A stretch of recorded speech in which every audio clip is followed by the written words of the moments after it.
Nous avons besoin d'être édifiés ce matin. Nous avons besoin d'être instruits, fortifiés par ta parole. Il est écrit qu'il envoya sa parole et sa parole les guérit. Laisse au travers de cette parole ce matin que quelqu'un soit guéri, quelqu'un soit restauré. Tout pour ta gloire. Demandons à ce que le Saint-Esprit dispose nos cœurs. Qu'il dispose nos cœurs à recevoir cette parole. Et que non seulement nous voulons la recevoir, que cette parole, nous la montrons en pratique pour que nos vies te soient agréables. Au nom de Jésus-Christ, notre Seigneur et Sauveur, nous t'avons ainsi prié. Amen. Amen. Est-ce que toute l'Église, on peut se lever et offrir à Dieu une offrande d'acclamation? Est-ce qu'on peut se lever, acclamer pour le Seigneur? Alléluia. Est-ce qu'on peut acclamer avec des cris de joie? Alléluia. Gloire au Seigneur. Gloire à Dieu. Merci. Nous allons lire la parole de Dieu dans l'Évangile selon Jean, chapitre 9.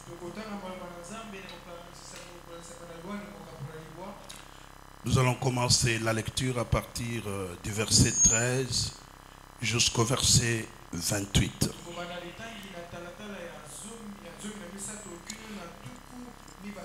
Chacun va sous la lecture dans sa Bible. Nous lisons la parole de Dieu. Ils menèrent vers les pharisiens celui qui avait été aveugle. Or c'était un jour de sabbat que Jésus avait fait de la boue et lui avait ouvert les yeux. De nouveau les pharisiens aussi lui demandèrent comment il avait recouvré la vie. Et il leur dit, il a appliqué de la boue sur mes yeux. Je me suis lavé et je vois. Sur quoi quelques-uns des pharisiens dirent, cet homme ne vient pas de Dieu, car il n'observe pas le sabbat. D'autres dirent, comment un homme pécheur peut-il faire de tels miracles?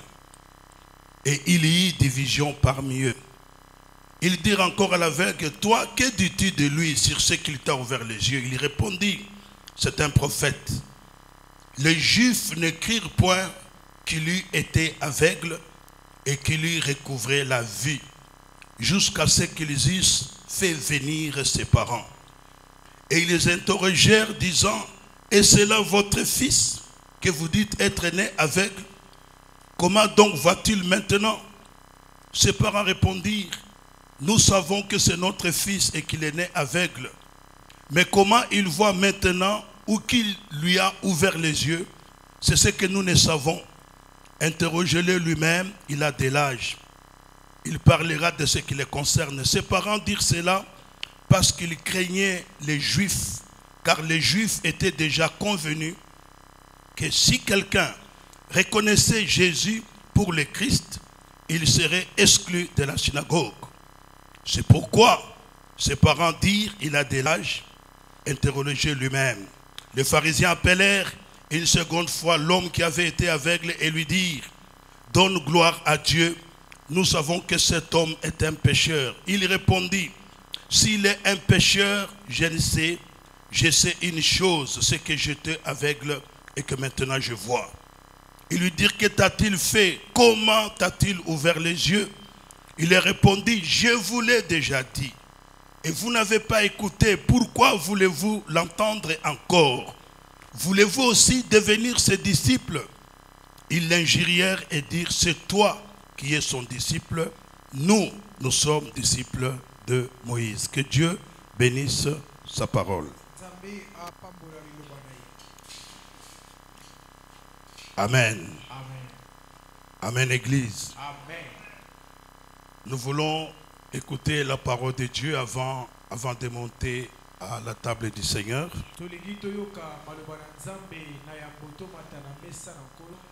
Et ce matin, nous voulons partager la parole de Dieu autour de ce thème.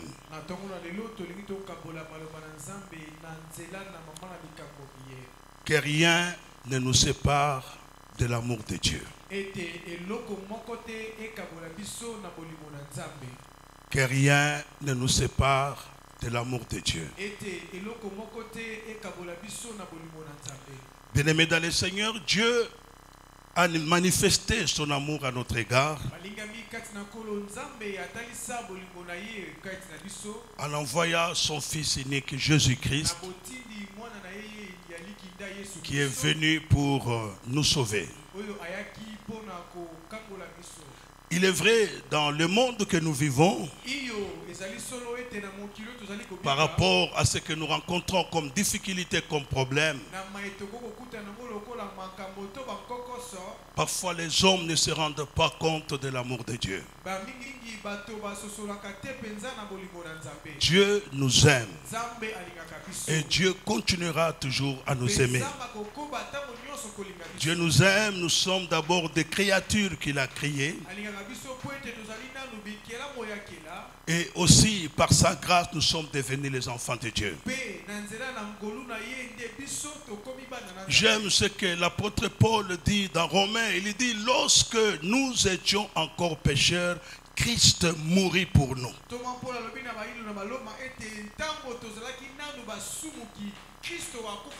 Donc Dieu avait déjà manifesté cet amour.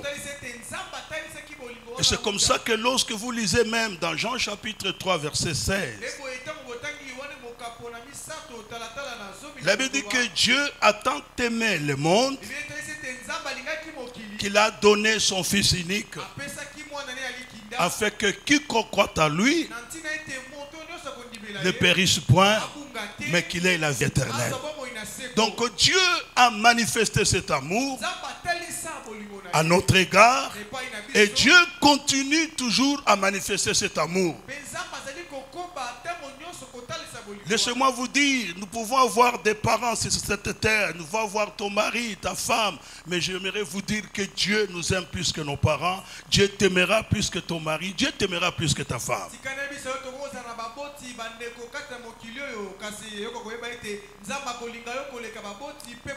Et du fait que Dieu manifeste cet amour, Dieu se soucie de nous. À cause de cet amour qu'il manifeste à notre égard, il a dressé. Amen. Abongisa pe manaka moko ya ndele ya malamu pona moko simona mususu. Boko banza hata kona mwa bantango. Na nzela mosakoli Yeremia. Kwete mosakoli Yeremia. Babera ke mingi mosakoli ya boumbu.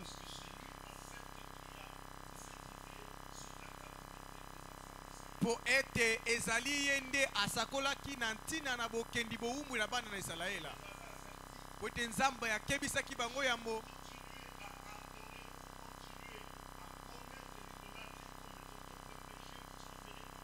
Ete soki bokobi kokuma mela bikeko lokola bamboka mosusu na kotindika bino na kiboumbu. Pe Yeremia alobela ki na tina kiboumbu. Oye sengela ki elekisa mibu tuku sambo. Zamba tinda ki libote na moumbu. Ata ko libota oye kenda ki na kiboumbu na tina bozangi botosi na bango moko. Na tina bokumba meli bikeko. Nzambe ye moko. Zela mosakoli Yeremia. Na Yeremia mokapona tukuma na libwa. Amen. Nzamba lobina bango ete nazali na nde malamu. Nazana manaka ya molamu. Ata kiboko angami. Nebete bokangame kosila. Mokolo moko bokozonga. Ata kolibota na ye. Ebeta makepo ina Nzambe. Menzamba kobaki kotalisa bolingo na ye epa ya libota wana. Ebe iyo Nzambe akobeta yo ata koyango. Amen. Akokoba ka kotalisa bolingo na ye na bomoi na yo. Amen.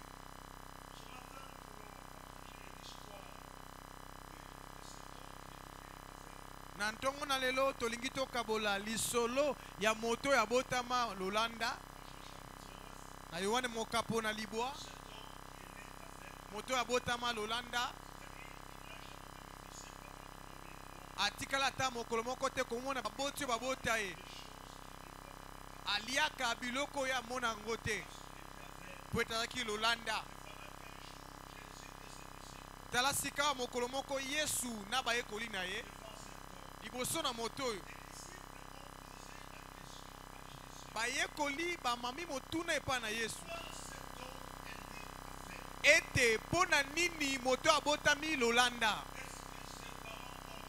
ezali po baboti nende basumukaki to pe ye moko nde asumukaki yoka eyano ya Yesu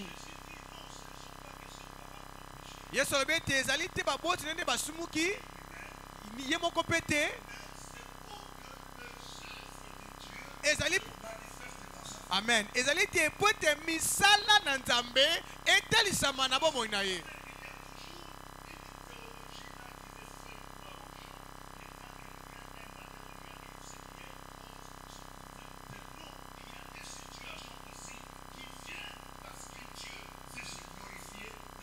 ezalaka ne moneli makambo oyo esalaka ete ntango likambo ekomeli bato baloba ete oyo ezaka milimo betelo kosongolo nzoka makambo mosusu Nzambe apermetaka po ete ye azwa nkembo ntango akosala misala Yesu alobi na bayekoli ezali po ete misala na Nzambe etalisama na bomoi ya moto oyo ye alobi ete ezali ntango sika wana sala mosala ya tata pe Yesu azwi mpotopoto atie likolo na miso na moto azaki lolanda na bolobi na moto oyo kende kosokola na esanga ya Siloe pe moto akei ntango asokoli amoni na bosawa ezalaki sika na bulu yeke pe boyebi bato lolenga boye bakoma lokola batalatala moto nyonso yebi ete eza lolanda pe boyebi ata konesika efandelo na ye bato tu bayebaki ete na veni oyo na lopango songolo ezaka moto moko abotama lolanda eza lokola ndakisa misala bato ya mokapo na misato devant l'entrée du temple appelé la belle porte. La Bible dit qu'il était devenu une référence. Tout le monde le connaissait. Que ce paralytique-là, il est assis devant la porte du temple appelé la belle. Alors cet homme aussi était connu. Maintenant, quand il a recouvert la vue, maintenant les gens posaient la question. Est-ce que c'est lui? D'autres disaient oui, c'est lui. D'autres disaient non, c'est quelqu'un qui lui ressemble. Mais quand on lui posait lui-même la question, il dit c'est bien moi. C'est bien moi. Vous savez, il y a des choses, quand ça arrive dans votre vie, ça crée une confusion auprès des gens qui vous ont connus. Et ils auront à se poser mille et une questions.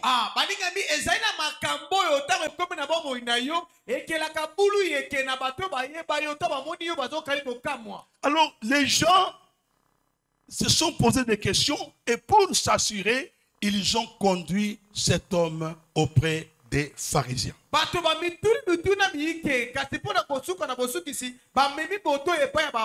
Et vous savez surtout que Jésus avait fait ces miracles le jour de sabbat. Pour les pharisiens, Jésus n'a pas respecté le sabbat, alors c'est quelqu'un qui ne vient pas de Dieu. Ils ont fait venir cet homme. Ils lui ont posé la question. Est-ce que tu es né aveugle? Il dit oui, je suis né aveugle. Mais comment tu vois maintenant? Oh, cet homme qu'on appelle Jésus a appliqué de la boue sur mes yeux. Je suis allé me laver dans les réservoirs de Siloé et j'ai recouvert la vue. Et on lui dit, mais qu'est-ce que tu dis de cet homme? babi se nini sikoyo oyo balatina Il dit, moto oui, wana cet homme peut-être c'est un prophète. babi bala mosusu ata mosakoli Les pharisiens n'étaient pas convaincus. bafalisaya bandimisa baki te Ils ont fait venir ses parents. babiangi baboti na ye Et les parents sont arrivés. baboti baye Il faut leur poser cette question. kotuna ye motuna C'est vous les parents de cet homme? bino nde baboti ya mwana Il oyo dit, oui, nous sommes ses parents. babi biso toza Est-ce baboti na ye. qu'il est né aveugle? abotama Les parents lokola peuvent dire, oui, il est né aveugle. Mais comment expliquer maintenant qu'il voit? kani tokoki kondimbola ete ye azali Les parents ont dit, non, il est assez grand, il a de l'âge, c'est à lui de répondre. baboti balobi aza mokolo botuna ye moko na pese yano Les parents craignaient, baboti bande kobanga parce qu'à cette époque, po ete na eleko wana si vous reconnaissez Jésus comme le Messie, on vous chasse du temps. soki bondimi yesu lokola mesiya babengani oyo na Et tembo c'est comme ça que les parents avaient peur. nde yango ntina baboti bande Ils ont encore pour la seconde fois. batuni lisusu mpo na mbala ya mibale Est-ce que toi tu es né aveugle? yo mpe nobotama moto ya Mais lolinga je vous l'ai déjà dit nayebisi bino awa que je suis né aveugle. botama Et que lolanga maintenant je vois. na esika Il nazomona lui a encore posé la question. batuni su motuna Qu'est-ce qu'il t'a fait? nini asali yo Il dit, oh, mais vous voulez devenir ses disciples? Mais pourquoi me posez toutes ces questions? atuni bango bino mpe bolingi bokoma bayekoli na ye to mpo nani botunanga mituna oyo nyonso Il dit, non, nous savons qu'un homme qui vient de Dieu respecte les sabbats. Comme cet homme ne respecte pas les sabbats, c'est un pécheur. abi bango balobi te biso toyebi ete moto awuti epai ya nzambe esengeli atosa sabata lokola moto atosi sabata te elingi oloba ete awuti epai ya nzambe Cet homme va le répondre. moto akopesa bango Bon, si vous dites qu'il est un pécheur, to baloba azali moto ce n'est pas mon problème. Moi, mon problème, j'étais aveugle et maintenant je vois. Je vois cet homme a manifesté son amour vis-à-vis de moi. Maintenant, je peux voir. Et ils lui ont dit, toi, tu crois que tu seras cet homme? Nous sommes disciples de Moïse et nous savons que Dieu a parlé par Moïse. Cet homme dit, mais il est étonnant que vous ne connaissez pas cet homme. Moi, je crois que cet homme est venu de Dieu. Ils l'ont injurié et ils l'ont chassé. Cet homme est parti. J'aimerais tirer 3 leçons ce matin dans l'histoire de cet homme. La première chose, nous voyons l'attachement de cet homme à Jésus, l'attachement de cet homme à Dieu. L'attachement. Bien-aimés dans le Seigneur, aujourd'hui, plusieurs enfants de Dieu ne sont pas attachés à Dieu. Écoutez, être attaché à Dieu, ce n'est pas une formalité d'être tout le temps à l'église ou de venir au culte pour montrer que je suis attaché à Dieu.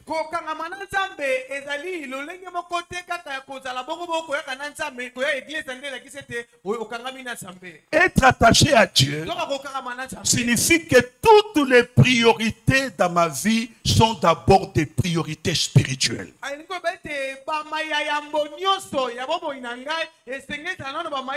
Ce sont des priorités spirituelles. Quelqu'un qui est attaché à Dieu, ses priorités dans sa vie sont des priorités spirituelles. Quelqu'un qui est attaché à Dieu, il mène une vie qui soit agréable à Dieu. C'est-à-dire, il cherche par tous les moyens à faire plaisir à Dieu. Dans son comportement, dans sa façon de vivre, cet homme qui est attaché à Dieu, il veille sur son comportement. Il cherche à faire plaisir à Dieu que de chercher à faire plaisir d'abord aux hommes.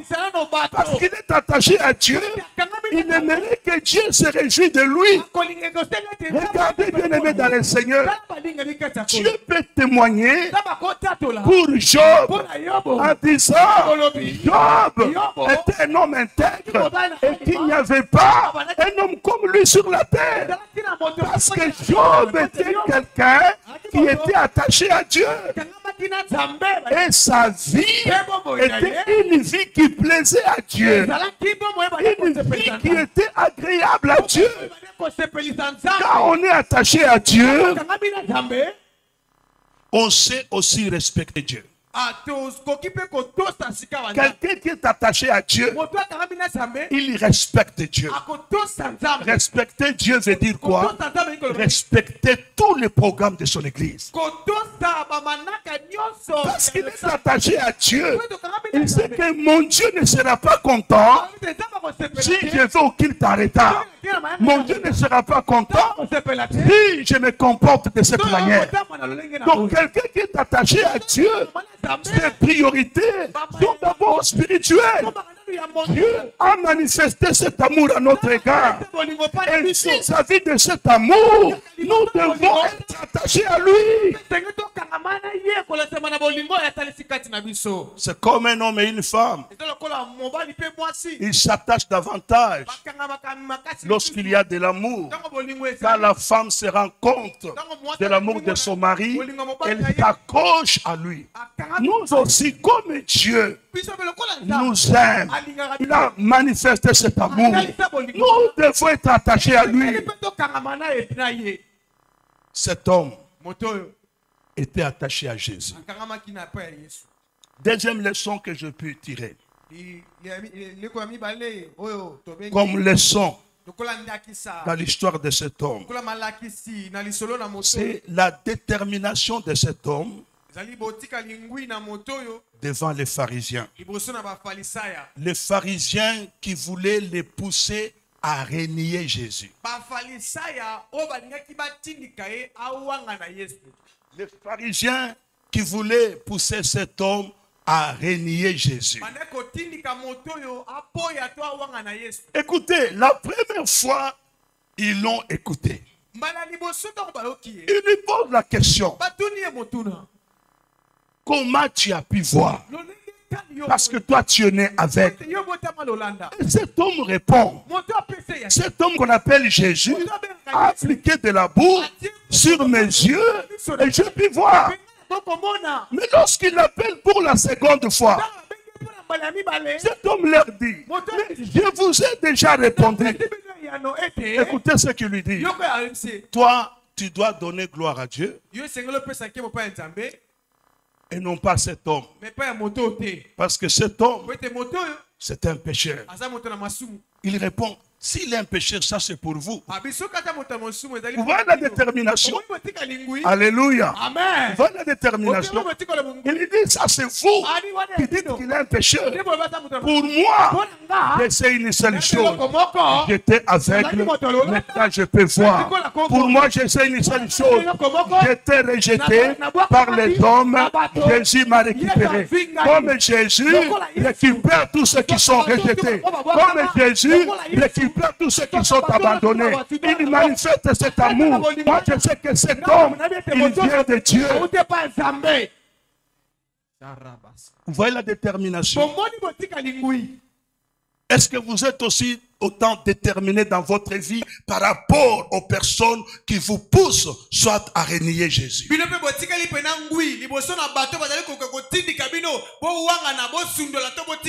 Vous savez qu'il y a beaucoup de gens qui se cachent qu'on ne puisse pas connaître leur identité.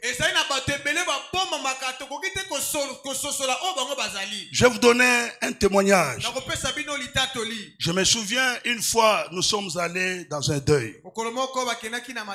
Il y a un garçon, un frère qui était très connu parce que c'est un frère qui chantait, vous savez, pas dans les groupes d'adoration, dans les chorales, les anciennes chorales là, avec des voix là. Ce frère-là était un grand animateur.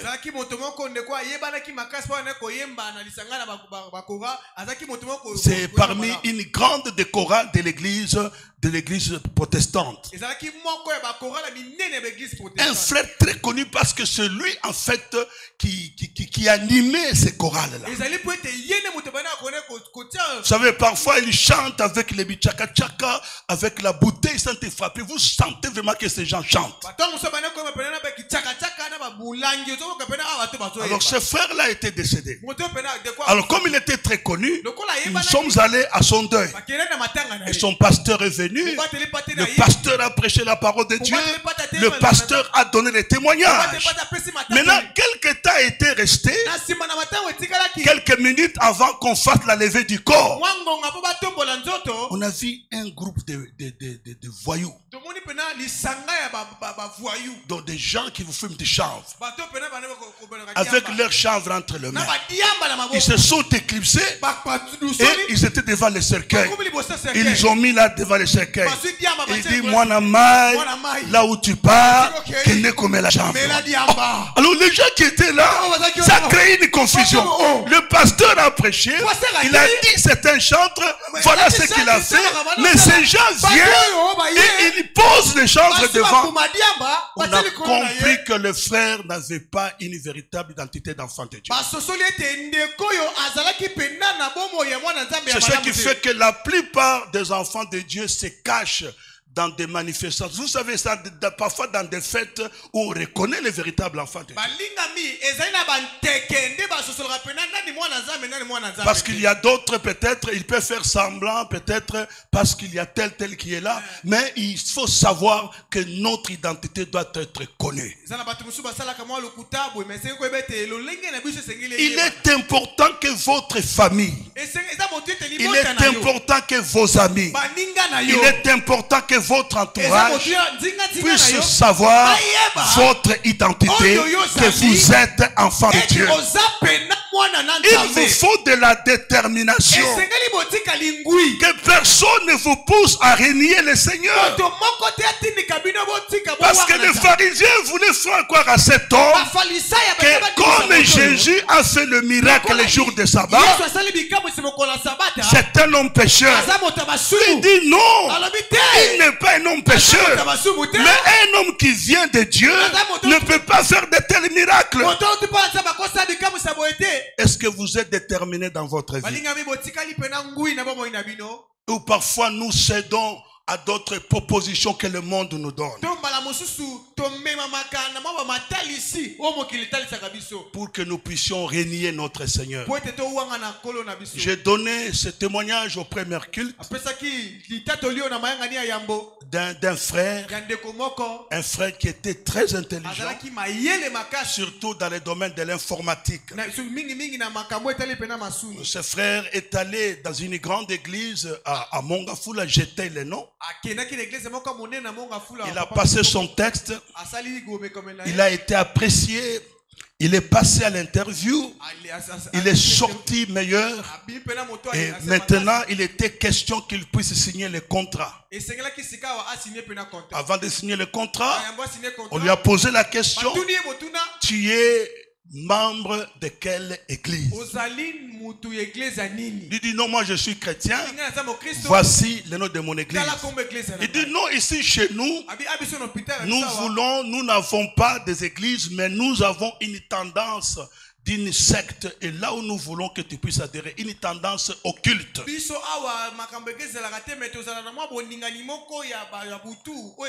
Alors le salaire du frère, on lui avait proposé 2 000. Il dit que si tu acceptes de signer le contrat et que tu entres dans notre mouvement ici, nous allons doubler ton salaire. Tu vas commencer à toucher 4 000 $.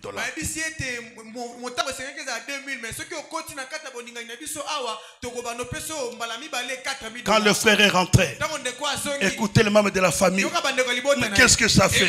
Tu peux seulement entrer dans ces mouvements-là, tu fais semblant.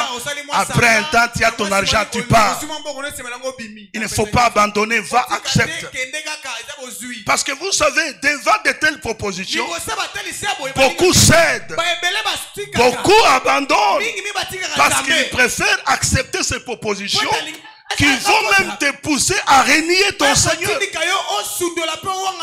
Le frère est allé partager avec son pasteur et son pasteur lui a dit non, c'est un danger pour toi. En acceptant d'adhérer à ce mouvement-là, on va t'initier et tu vas renier ta foi. Qui sait si tu en sortiras vivant? Peut-être tu vas écorter ta vie. Il y a toujours des sacrifices à faire. Le frère est rentré. Il a dit à ces gens-là, je ne signe pas le contrat, je préfère partir. Les gens étaient étonnés. Un tel salaire. 4000 $. Mais ce type ici refuse. Il dit, mon Dieu pourvoira. Il me trouvera un autre travail et je sais que je travaillerai. Et ses frères a trouvé notre travail. Il a été bien payé plus que là-bas. Vous voyez la détermination. Vous voyez la détermination. C'est ça. Parce que le monde a tendance à nous pousser, à nous éloigner du Seigneur. Le monde a tendance à nous pousser à renier le Seigneur. Vous savez, avec la facilité que le monde apporte aujourd'hui, les gens sont prêts à renier. Mais cet homme était déterminé. Déterminé. Regardez même l'histoire de Joseph. Joseph qui fut gérant des biens de Potiphar. Regardez comment il s'est comporté. Malgré les offres que cette femme lui avait faites. Joseph est resté intransigeant, il n'a pas accepté. Il a dit à cette femme, tu es la femme de mon patron. Je crains Dieu et je suis venu ici seulement pour le travail. Malgré toutes les malégances de cette femme, Joseph n'a jamais cédé à cela. Il a même risqué la prison parce qu'il a refusé d'être amant de cette femme. Il a refusé de renier son Seigneur. Parce que, écoutez, même si Joseph avait accepté, cette femme qui avait des moyens pouvait lui donner de l'argent, tous ces biens qu'elle avait. Mais Joseph a préféré la source, soit la source qui vient de Dieu et non pas du péché. Nous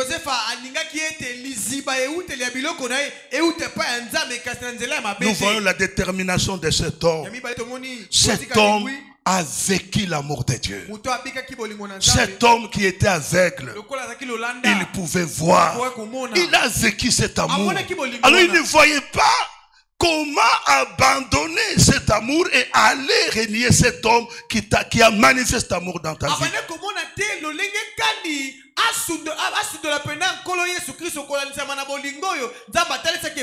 Troisième leçon qu'on peut tirer de l'histoire de cet homme, le témoignage de cet homme par rapport à ce que Jésus a fait pour lui. Il a témoigné devant les pharisiens à maintes reprises.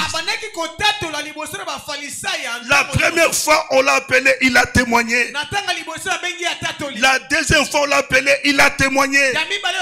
Il a continué à témoigner ailleurs de ce que Jésus a fait dans sa vie. Bien aimé, l'amour de Dieu doit nous presser, doit nous pousser à témoigner Jésus durant toute notre vie. Parce que ce que Jésus a fait, aucun homme sur la terre ne peut le faire. Nous sommes là, parmi nous, il y a peut-être des gens qui Jésus a ramassés, qui ont été rejetés. Parmi nous, il y a des gens qui méritaient aujourd'hui qu'ils soient déjà enterrés, mais Jésus est venu te ramener encore à la vie. Vous savez, si nos vies dépendaient des hommes, plusieurs seraient déjà morts. Parce que parmi les hommes, personne ne t'aimera comme Dieu. Ce sont ces hommes-là qui vont te combattre. Ces hommes-là qui feront des complots contre toi. Parce qu'ils ne veulent pas te voir en vie. Mais si tu es en vie, c'est grâce à Jésus.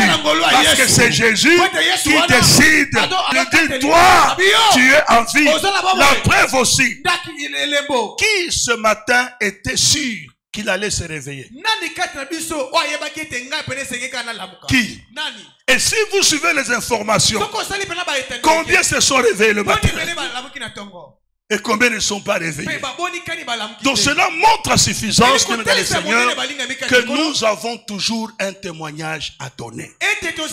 Le fait que je me suis réveillé le matin, c'est un témoignage. Amen. Dieu m'a gardé, il m'a protégé. Amen. Il a renouvelé à moi les souffles de vie.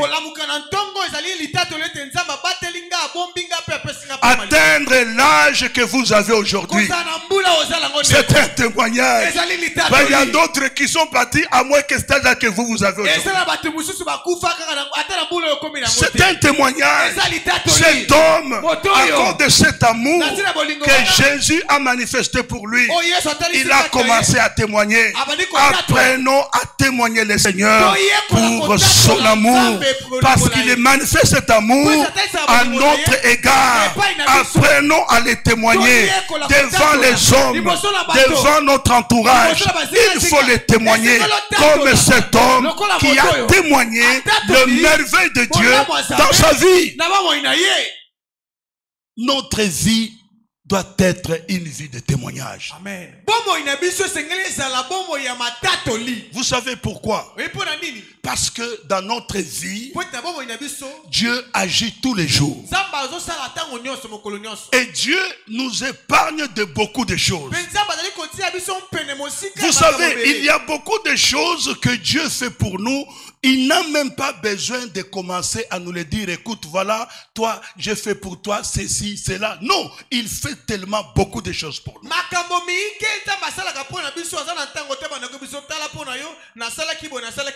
Et une autre chose, c'est-à-dire Dieu ne le fait pas parce que nous avons prié. Il y a des choses même tu n'as pas prié, mais Dieu le fait à cause de son amour. Parce qu'il t'aime, il continuera toujours à t'aimer. C'est comme ça qu'il agit, c'est comme ça qu'il fait ces choses. Amen. Amen. Et l'apôtre Paul est allé plus loin quand il parle aux chrétiens de Rome. Dans Romains chapitre 8, à partir du verset 35 jusqu'au verset 39, il dit ceci. Nous allons Romains chapitre 8. Je prends le verset 35 jusqu'au verset 39. Écoute ce qu'il dit. En s'adressant aux chrétiens de Rome, il leur dit: qui nous séparera de l'amour de Christ? Serait-ce la tribulation, ou l'angoisse, ou la persécution, ou la faim, ou la nudité, ou le péril, ou l'épée, selon qu'il est écrit. C'est à cause de toi qu'on nous met à mort tous les jours, qu'on nous regarde comme des brebis destinées à la boucherie. Mais dans toutes ces choses, nous sommes plus que vainqueurs par celui qui nous a aimés. Car j'ai l'assurance que ni la mort, ni la vie, ni les anges, ni les dominations, ni les choses présentes, ni les choses à venir, ni les puissances, ni la hauteur, ni la profondeur, ni aucune autre créature ne pourra nous séparer de l'amour de Dieu manifesté en Jésus-Christ, notre Seigneur. Il est vrai que le peuple de Dieu, à travers des générations, a enduré l'adversité. Il est vrai qu'à un certain moment dans nos vies, nous sommes en train d'endurer l'adversité. Paul a vécu cela. Paul a vécu cela. Bien aimé, c'est vrai, cet homme que Dieu a utilisé puissamment a vécu l'adversité. Et c'est comme ça qu'il évoque cet aspect-là aux chrétiens de Rome. Dans 2 Corinthiens chapitre 11, il explique l'adversité, les choses que lui-même Paul a vécues.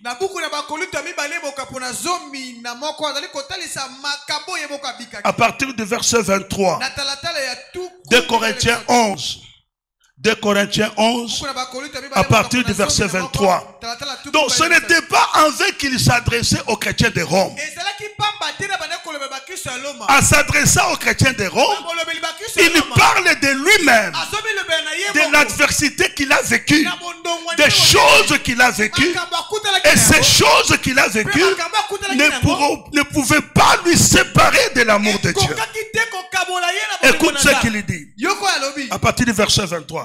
Il dit, sont-ils ministres de Christ? Je parle en homme qui extravage.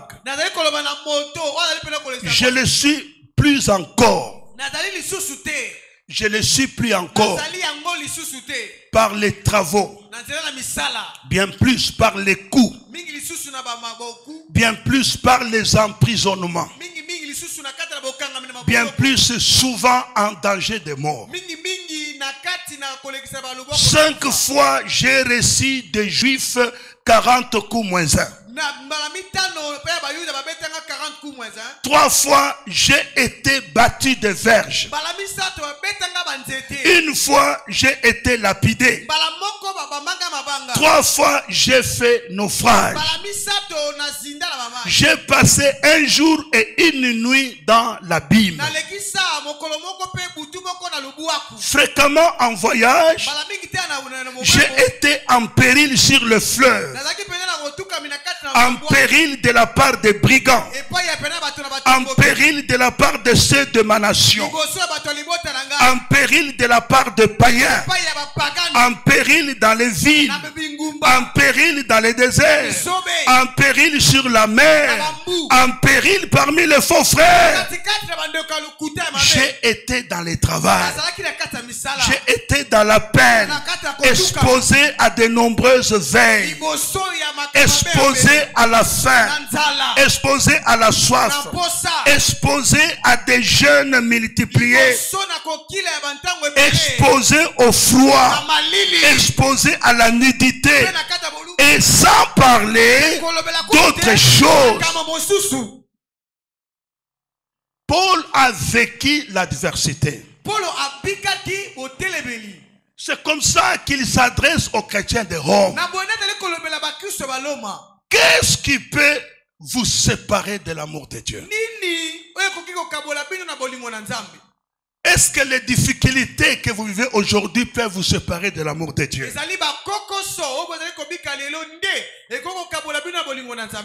Qu'est-ce qui vous sépare de l'amour de Dieu? Parce que vous manquez l'argent, parce que vous manquez une maison, parce que vous manquez tel besoin ou tel besoin.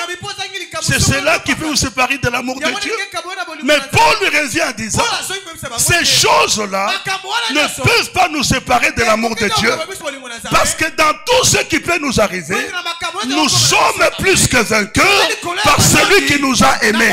Donc cela signifie, même si aujourd'hui je manque ces choses, je ne peux pas abandonner Dieu.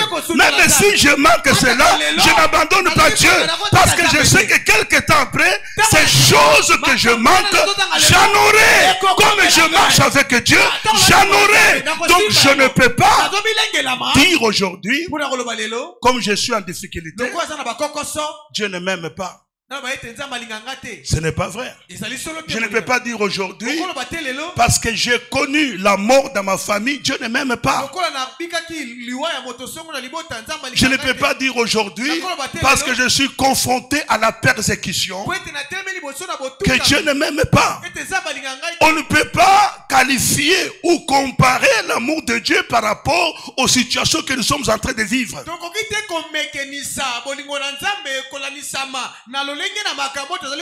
Aucun croyant ne devrait s'étonner s'il passe par l'adversité,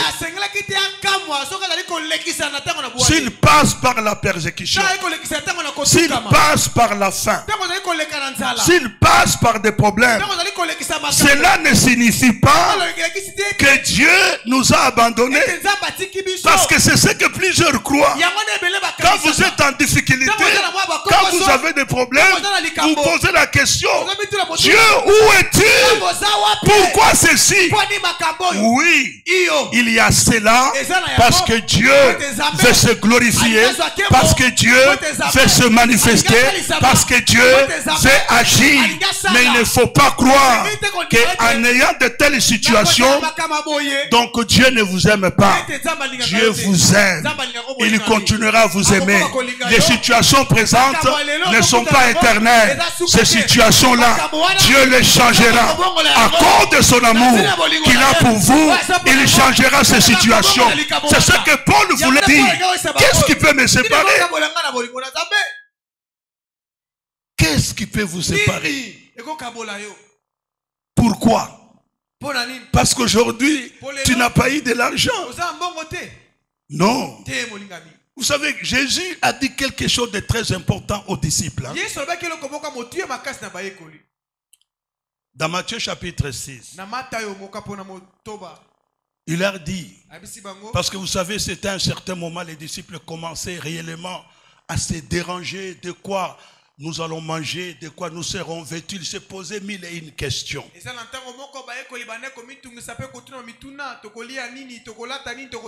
Jésus leur répondra, regardez les oiseaux du ciel.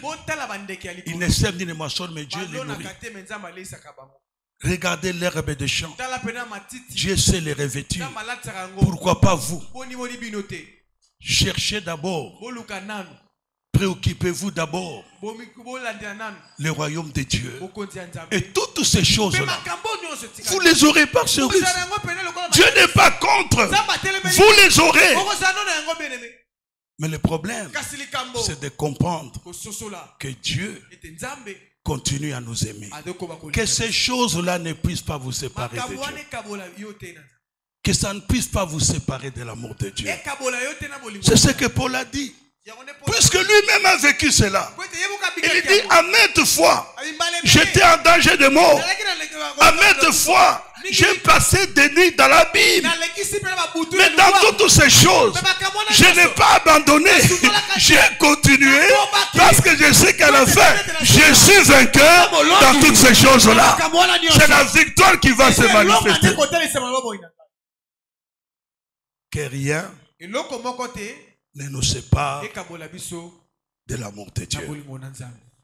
Que rien ne vous sépare de l'amour de Dieu. Malgré ce que vous avez vécu, Dieu continue à vous aimer. Dieu continue à vous aimer. Dieu continue à vous aimer. Et Dieu vous aimera.